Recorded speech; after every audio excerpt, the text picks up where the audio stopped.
Hey guys, everyone around talking about AKIMBO, how good they are, how strong they are, but do they actually that good? Today we are gonna dive deep into SMG comparison, we got some interesting changes with P2020, you can dual wield it, R99 got a massive buff and goes into airdrop, and I am very excited to put them on a test against other SMGs and share with you my honest thoughts and results. So, first and most important is time to kill test. It describes how meta gonna looks like.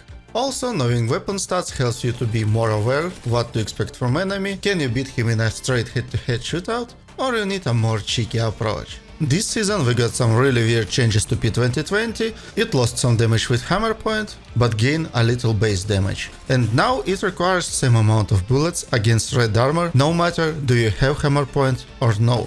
And surprisingly, we got the same thing with headshots. By the way, later on I'll make same video about shotguns and Mozambique AKIMBO comparison and rest of gun in Apex, so if you don't wanna miss that, call lifeline airdrop on top of that subscribe button. So that's how our SMG body shot time to kill tier list looks like. And finally we got an airdrop gun which drastically outperforms its ground analogs. Moreover, R99 got no ADS strafe speed penalty.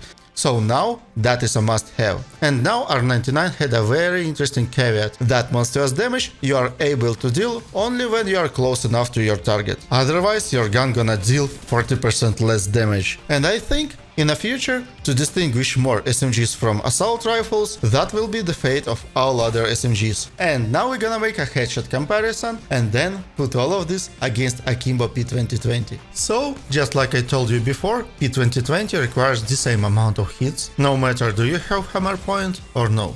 And RE45 surprisingly somehow outperforms Prowler and Car. And unfortunately that still doesn't make it a favorable gun. Surprisingly, Alternator became last, but overall, not much revelations here. Pistols suck as usual. And finally we get to AKIMBO.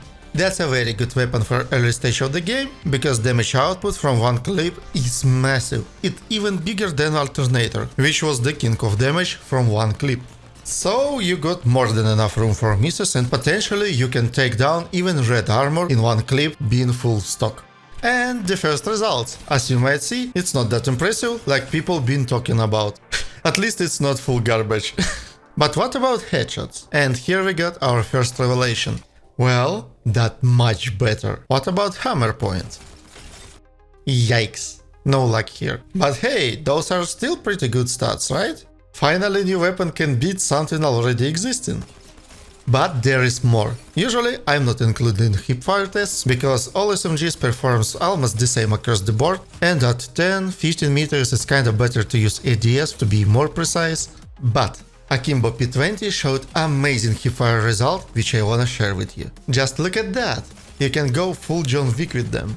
But don't get mistaken, head to head with this it's not a very good idea. Let me show you what can happen to you. So, what can I say? That's not gonna be easy for you. And the final thoughts. New AKIMBO is kinda good and can bring you a lot of fun.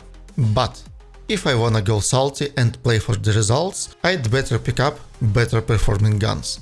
We got actually a good variety of choices, Volt allowing you to beam down people on bigger ranges. On opposite side, Car is much easier to upgrade to its maximum potential and feed with ammo, and Prowler is basically a hemlock, so if you love bursts, it's your best friend. And I really like the R99 changes. With bigger strength comes big weakness, and now you can outplay R99 with any ground SMGs just by keeping the right distance. So guys, that's all for today, and I hope you really like video, and next time we see, I'll have something interesting for y'all. Bye!